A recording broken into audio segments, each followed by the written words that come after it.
우리 주한이 소망이 예랑이가 한국에 온 지 벌써 2달 반이 지났네요. 이제 며칠 후면 다시 미국으로 가는데 그동안 정이 많이 들어서 참 걱정스럽습니다. 사람과 사람이 함께 한다는 것이 가족이어도 때로 번거롭고 힘들기도 하지만 이제 곧 떠난다 생각하니 이제 언제 다시 볼 수 있을까 하는 마음이 10월 들어 계속 들더라고요. 우리 주한이가 제 품에 와서 쏙 안기는 그 느낌을 잊을 수가 없을 것 같습니다. 또 우리 소망이의 애교 섞인 예쁜 웃음도 잊지 못할 것 같고 우리 예랑이의 매주 자라나고 변화되는 예쁜 얼굴도 사랑스럽게 기억될 것 같습니다.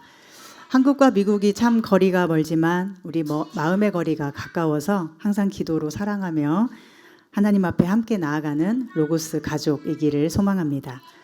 또한 이곳에서 잠시지만 반주로 섬겨주신 집사님의 그 신앙의 길에도 하나의 귀한 추억이 되었으면 좋겠습니다. 뜨거운 여름에 들어왔다가 선선한 가을에 돌아가게 되었는데 하나님께서 항상 지켜주시고 따뜻한 손길로 인도해 주시기를 소망하고 축복합니다. 제 인간적인 생각으로는 이 자리가 다음 주부터 참 썰렁하겠다라는 기분이 드는데 또 어떻게 채워가실지는 하나님만이 아신다고 생각합니다. 그리고 하나님은 항상 우리에게 가장 좋은 것을 주시는 분임을 믿습니다. 때로 우리끼리 있다고 생각이 들고 흐트러지기 쉬운 마음인 것 같은데 예배는 항상 하나님께 드리는 것이고 이 자리에 하나님이 임재하심을 우리가 기억해야 될 것입니다. 하나님은 그런 우리의 믿음을 보신다고 생각합니다. 날씨가 갑자기 추워지고 있는데요. 우리 모두 건강관리 잘 하시면 좋겠고 특히 영혼의 건강이 지금보다 더 튼튼해져서 삶의 모든 난관을 은혜롭게 통과했으면 좋겠습니다. 오늘은 10월의 마지막 주일이에요. 전통적으로 10월의 마지막 주일은 종교개혁주일로 보내왔습니다. 우리 교회는 특별히 어떤 행사를 하는 건 아니지만 종교개혁의 가르침을 생각해 보는 게 좋을 것 같아요. 종교개혁의 가치가 이런 것이죠. 오직 믿음으로, 오직 성경, 오직 은혜, 오직 하나님께 영광. 한마디로 본질로 돌아가야 된다. 가장 중요한 가치로 돌아가자는 것이 이제 여러 측면으로 표현된 것입니다. 여러분, 교회의 본질은 무엇인가요? 또 우리 믿음의 본질은 무엇인가요? 정말 중요한 질문입니다. 신학자 칼바르트는 사도신경에 있는 나는 믿습니다. 이 문구에서 믿는다는 것의 의미를 3가지로 이야기합니다. 그 중에 하나는 믿는다는 것은 신뢰하는 것이다 라는 것입니다. 하나님을 믿는다는 것은 하나님 안에 들어가 사는 것이고 하나님과 내가 연결되어 살게 되는 것이라고 그는 말합니다.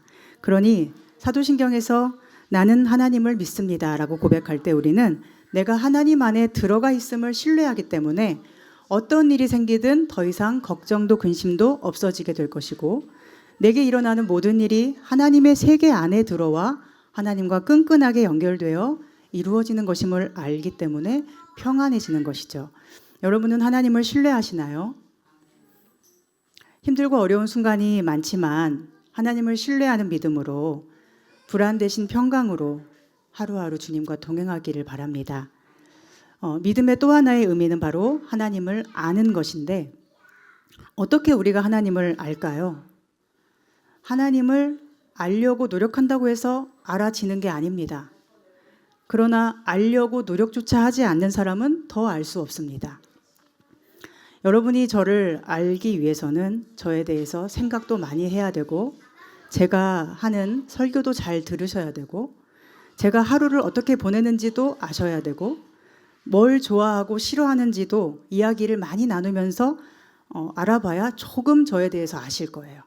그러나 조금 아는 것이지 저를 다 알 수는 없죠. 하나님도 마찬가지예요. 우리는 하나님을 알아야 하는데 알려고 노력한다고 해서 알 수 있지 않습니다. 하나님을 언제 알 수 있을까요? 하나님께서 우리에게 자신을 계시하실 때만 알 수 있습니다. 하나님이 그 마음을 우리에게 알려주실 때 하나님이 우리에게 오셔서 함께하기를 기뻐하실 때 우리는 그때 하나님을 알 수 있습니다.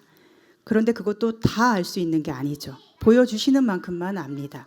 그러니 하나님을 안다는 것은 우리의 힘으로는 도저히 안 되는 것이고 오직 은혜의 영역에 속합니다. 여러분 하나님을 아시나요?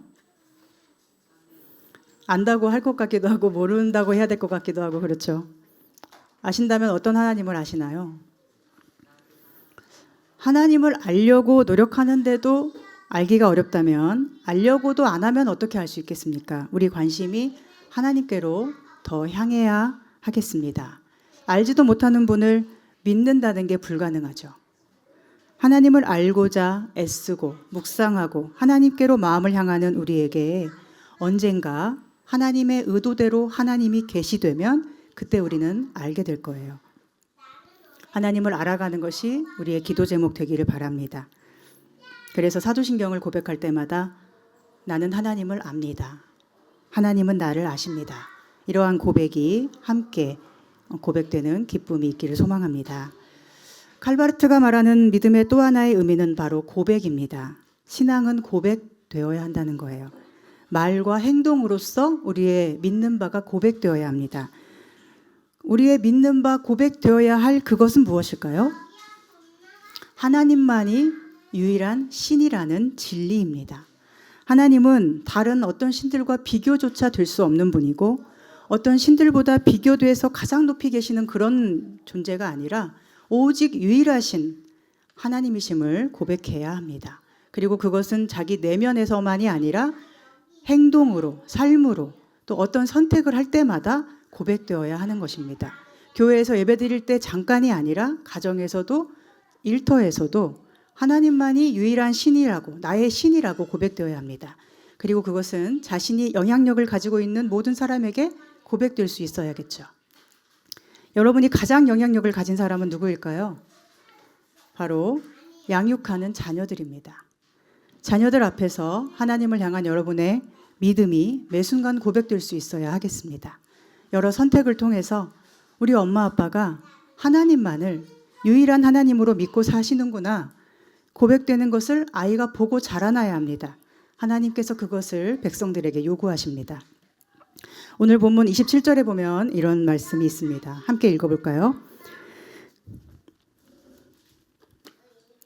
오늘 본문 27절입니다. 그런즉 내가 이스라엘 가운데에 있어 너희 하나님 여호와가 되고 다른 이가 없는 줄을 너희가 알 것이라. 내 백성이 영원히 수치를 당하지 아니하리로다. 아멘. 네, 이 본문에서 하나님이 세 가지를 말씀하세요. 하나는 내가 너희 가운데 있다. 내가 너희 가운데 있다. 또 하나는 내가 너희의 하나님 여호와다. 그리고 나 외에 다른 신은 없다. 우리의 신앙 고백은 이것을 매번 내 삶으로 보여주는 것입니다. 교회에서만 하나님 생각하고 세상에서는 세상 사람과 똑같은 방식으로 생각하면 그건 신앙 고백적인 삶이 될 수 없죠. 하나님을 믿는다고 교회에 다니는데 자녀 교육 문제에서만큼은 세상을 따라간다면 그것도 신앙이 아닙니다.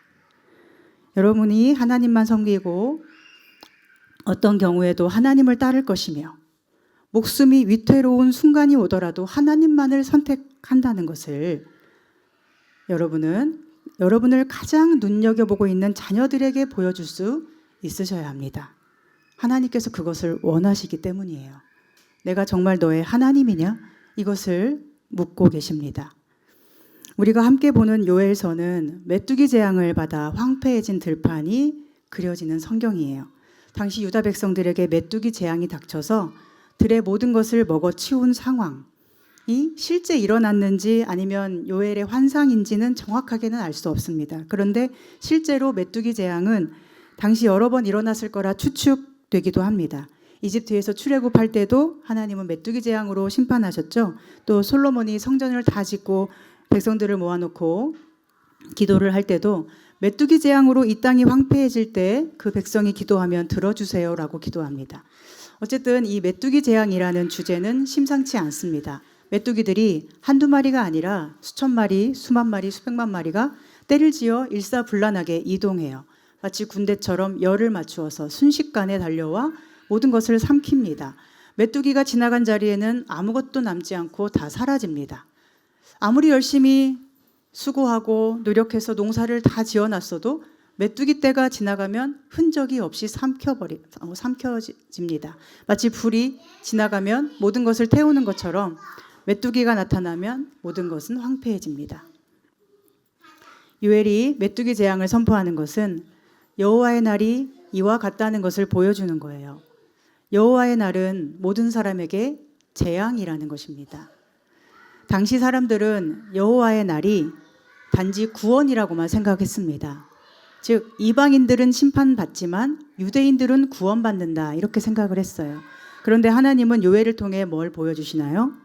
이방인이든 유대인이든 모두가 재앙 앞에 속수무책으로 무력하게 당하고 있어야 되는 날이 온다는 것입니다.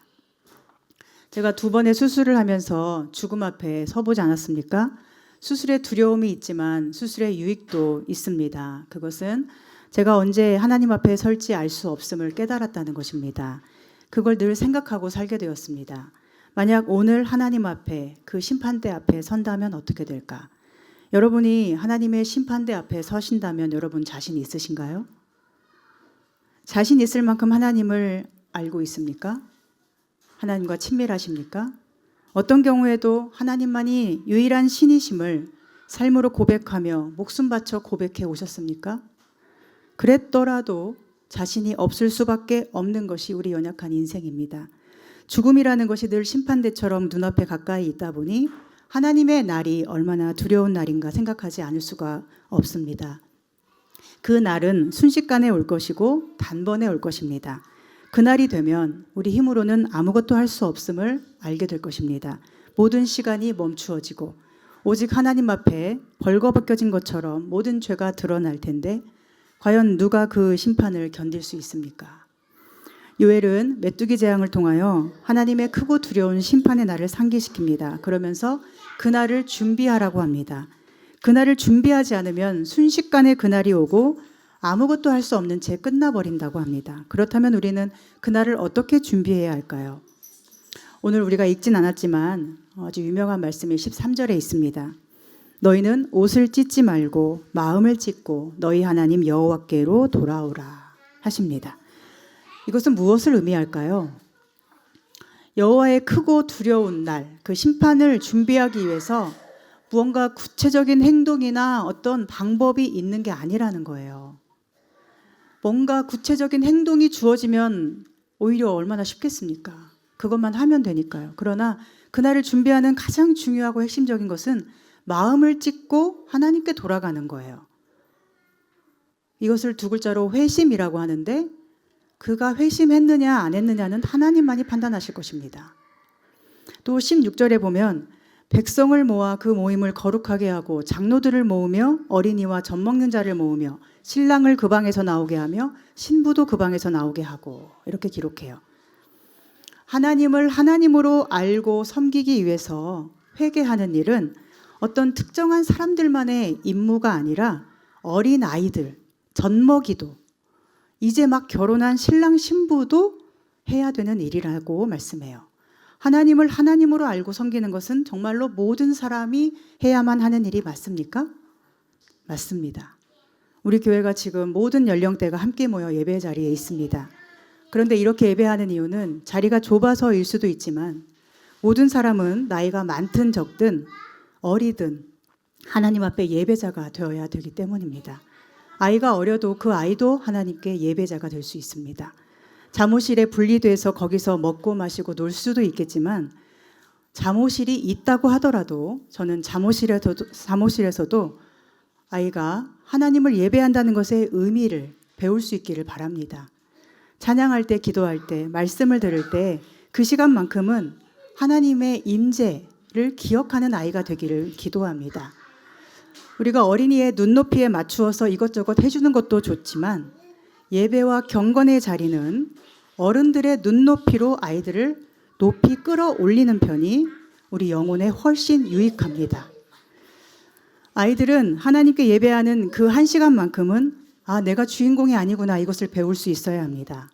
우리 엄마 아빠, 우리 할머니 할아버지가 늘 내가 우선순위지만 예배하는 시간만큼은 나보다 하나님이 훨씬 중요하구나를 아이가 알아야겠죠. 그리고 엄마 아빠처럼 아이도 하나님 앞에 있을 수 있도록 어릴 때부터 훈련받는 게 필요합니다. 왜냐하면 아이도 아무리 어린 아이도 갓난아이 젖먹이도 하나님의 긍휼이 없이는 설 수 없기 때문이에요. 그리고 하나님의 긍휼이라는 것은 아무에게나 임하는 것이 아니라 하나님 앞에 돌아가기 위하여 마음을 찢고 회개하며 하나님 앞에 겸손한 자가 받을 수 있는 은혜이기 때문입니다. 여러분, 자녀가 평안하기를 바라시죠? 자녀 인생이 형통하기를 바라시죠? 그러면 아이에게 하나님을 가르치시기 바랍니다. 하나님을 알게 하시고 하나님을 신뢰하게 하십시오. 하나님을 고백하게 하시기 바랍니다. 신명기에서 왜 그토록 하나님이 반복적으로 말씀을 자녀에게 가르치라고 하셨겠어요? 왜 모세오경을 달달달 외우게 했겠습니까? 말씀을 그저 머리로 알고 외우라는 게 아니고 하나님이 하나님이심을 삶으로, 몸으로, 마음으로 온전히 고백하도록 하는 것이죠. 그것이 너희와 너희 자녀가 살 길이라고 가르쳐 주신 것입니다. 오늘 요에서 1장 3절에도 이렇게 말씀해요. 너희는 이 일을 너희 자녀에게 말하고 너희 자녀는 자기 자녀에게 말하고 그 자녀는 후세에 말할 것이니라. 하나님이 이렇게 가르쳐 주셨어요. 하나님이 안 가르쳐 주셔도, 즉 하나님이 자신을 계시하지 않으셨어도 하나님을 더 알고 싶은 것이 신앙이에요. 그런데 하나님이 이렇게 가르쳐 주셨으면 어떻게 해야 합니까? 계시해 주셨으니 하나님이 원하시는 뜻대로 우리가 자녀들에게 행할 수 있어야 되겠죠. 하나님은 모든 백성이 회개하고 금식하며 하나님을 찾을 때, 즉 마음을 찢고 주께로 돌아갈 때 뭘 하신다고 하나요? 요엘이 말하는 것은 14절에 보면 이렇습니다. 주께서 혹시 마음과 뜻을 돌이키시고 그 뒤에 복을 내리지 않겠는가?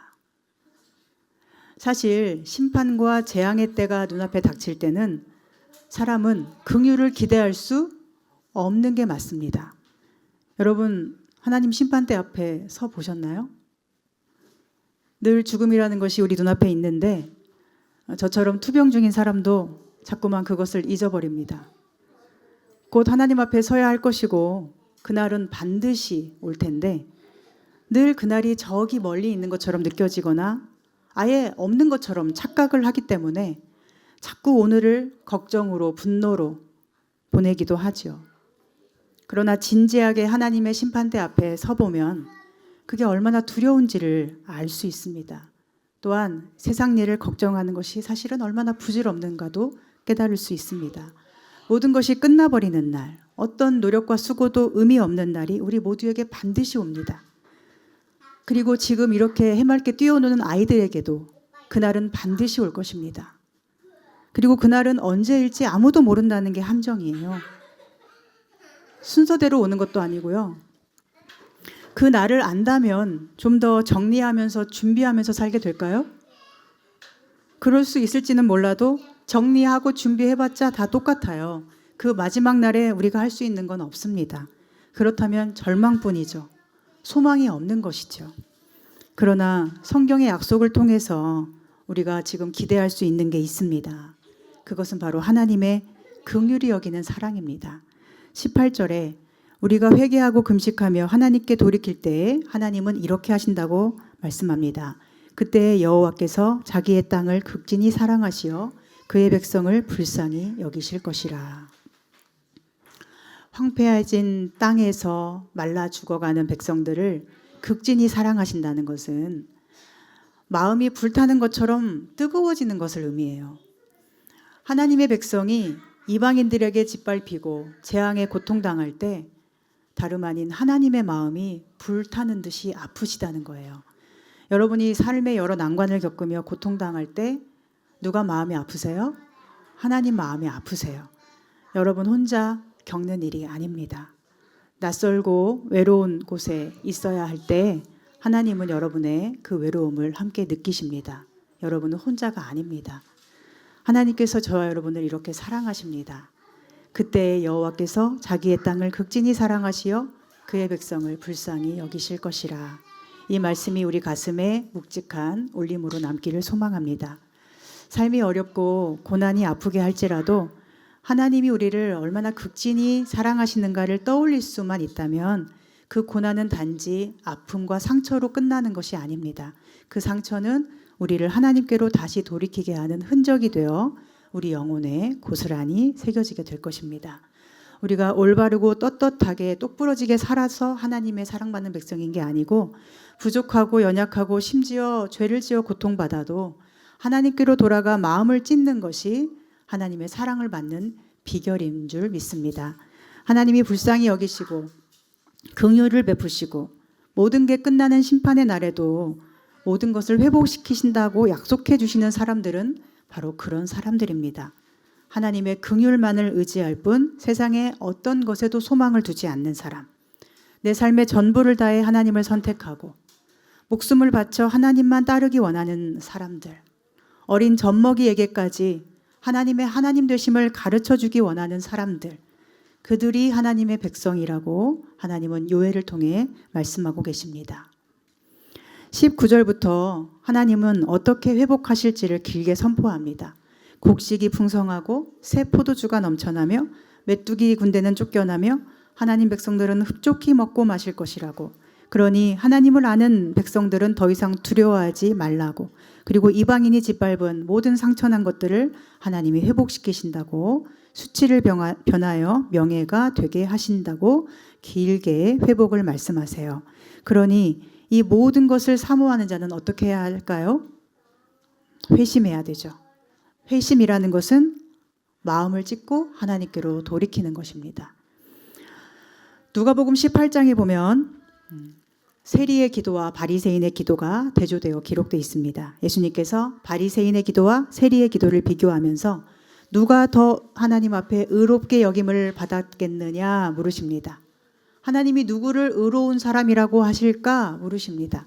사람이 보기에는 바리새인이 의로워 보여요. 그는 금식을 일주일에 2번씩이나 하고요.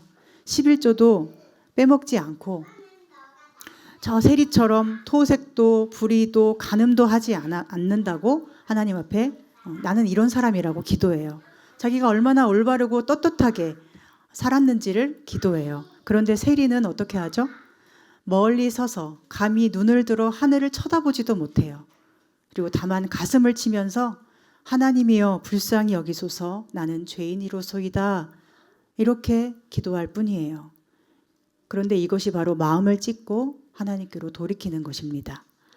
이 세리에게는 뭔가 구체적인 행동이나 방법은 없어요. 오히려 이것도 행하고 저것도 잘하는 것은 바리새인이었어요. 그러나 하나님은 마음이 돌아서서 하나님께로 향해 있는 것이 세리였기 때문에 그 세리를 받으십니다. 의롭다 여기십니다. 우리가 살다 보면 인간관계에서도 이런 경우를 많이 봅니다. 어떤 사람은 바리새인과 같은 자세로 내가 이것도 해줬고 내가 저것도 잘해줬는데 당신 나한테 왜 이러는 거야? 이런 태도로 사람을 대해요. 또 반대로 어떤 사람은 많은 것을 해주면서도 내가 이것도 미안하고 내가 저것도 미안하고 그런데 내가 부족해도 너와 함께하고 싶어. 이런 태도로 사람을 대해요. 여러분 어떤 사람과 함께하고 싶으세요? 우리가 원하는 것은 미안할 때는 미안하다고 말해주는 사람이죠. 그리고 나를 조건 없이 받아주는 사람을 원해요. 나를 좋아해주는 사람과 우리는 함께 있기를 원해요. 나를 싫어하는 사람과 함께 있고 싶은 사람은 아마 거의 없을 것 같아요. 여러분 직장에서 우리가 힘든 이유가 뭐죠? 나를 좋아해주지도 않고 인격적으로 대해주지도 않고 심지어 싫어하고 왕따시키는 사람들인데도 억지로 함께 시간을 보내야 하기 때문에 얼마나 힘이 듭니까? 제가 설교를 준비하고 이렇게 교회에 올 때도 제가 목사이지만 저도 여러분의 사랑이 좋아요. 만약 여러분 중에 누군가 그럴 리는 없겠지만 저를 싫어하시거나 저를 있는 그대로 받아들이지 못하는 상태로 이곳에 계신다면 제 마음이 굉장히 불편할 것이고 교회에 오기 싫어질 수도 있습니다. 그러나 여러분이 저를 사랑해주고 좋아해주고 있는 그대로 받아주고 저의 약점을 강점으로 고백해 주시면 전 여러분과 함께 있고 싶고 더 오래 교회에 머물고 싶어질 거예요. 여러분도 그러지 않으시나요? 하나님도 그러신 것 같아요. 그리고 우리가 그런 이유도 우리가 하나님의 형상으로 지어졌기 때문입니다. 우리는 가족과의 사이에서도 자꾸만 내가 뭐를 해주면 제가 좋아하지? 내가 어떻게 해야 우리 관계가 회복되지? 이 방법을 자꾸 생각하지만 사람이 원하는 것은 사실은 마음이에요. 마음으로 그를 받아주는 거예요. 세리는 하나님 앞에 마음을 드렸고 그의 삶은 하나님 보시기에 그리고 하나님 앞에 서기에 전혀 깨끗하지도 선하지도 못했지만 그러나 진실한 것이었어요. 세리는 마음을 찢어서 하나님께 드렸습니다. 찢어진 마음을 그대로 드렸습니다. 그 마음을 하나님은 예수님의 보혈로 씻으시고 깨끗하다, 의롭다 받아주신 것입니다. 28절부터 보면 하나님께서 그 후에 내가 내 영을 만민에게 부어주리니 라고 하세요. 여기서 내 영은 성령이죠. 하나님의 영, 성령을 누구에게 주신다고 하시죠? 바리새인처럼 똑바르고 올바르고 많은 선한 일을 하고 사람들 앞에 믿음 좋은 사람이라고 영향력을 가진 사람에게 준다고 하시나요? 모든 자녀들에게, 모든 늙은이들에게, 모든 젊은이들에게, 모든 남종과 여종들에게 주신대요.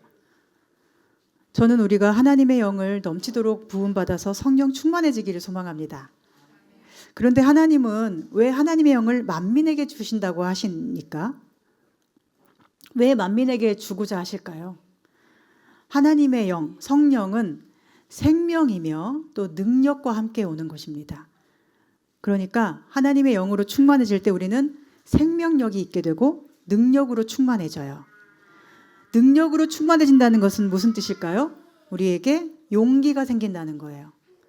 우리는 자기가 능력 있을 때 자신이 생기죠. 자신만만해지죠. 우리에게 하나님의 영을 부어주신다는 것은 우리가 계속 걸어가고 있는 이 신앙의 길이 만만치 않다는 것을 하나님이 가장 잘 아시기 때문입니다. 사도행전에 보면 성령 충만을 입은 사도들이 나아간 길은 세상 성공이나 권력을 얻는 길이 아닙니다. 그들은 성령 충만을 힘입어서 하나님의 놀라운 일들을 선포하고 예수 그리스도의 이름을 찬양하며 모든 사람 앞에서 자신을 죽일 수도 있는 권력자들 앞에서 하나님만이 유일한 신이시며 예수님만을 예배할 이름임을 고백합니다. 즉 고난 중에도 죽음 앞에서도 신앙 고백을 할 수 있게 하는 힘, 그것이 성령 충만인 것입니다. 저는 우리 사랑스러운 예쁜 아가들까지도 모두가 성령 충만한 그날을 꿈꾸며 살아갑니다. 요엘이 꿈꾸던 것처럼 사도행전에 그 사도들이 그랬던 것처럼 우리 모두에게 생명이 넘치고 능력이 넘쳐서 신앙으로 살아갈 용기가 우리 속에 가득해지길 소망합니다. 이 세상은 하나님이 아닌 다른 신이 너무 많아요.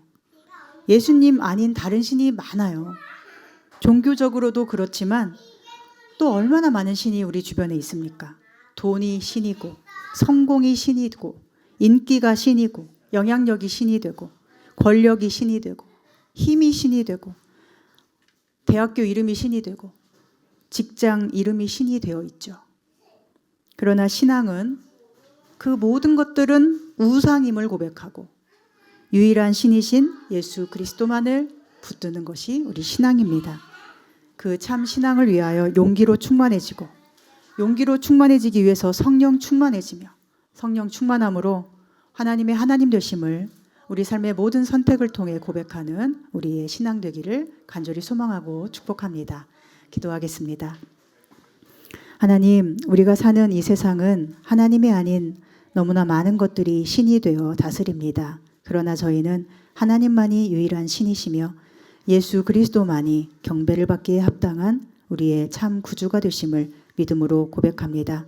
주님을 더 알게 하시고 더 신뢰하게 하셔서 삶으로 선택으로 주님만이 구원이심을 선포하는 저희가 되게 하여 주옵소서.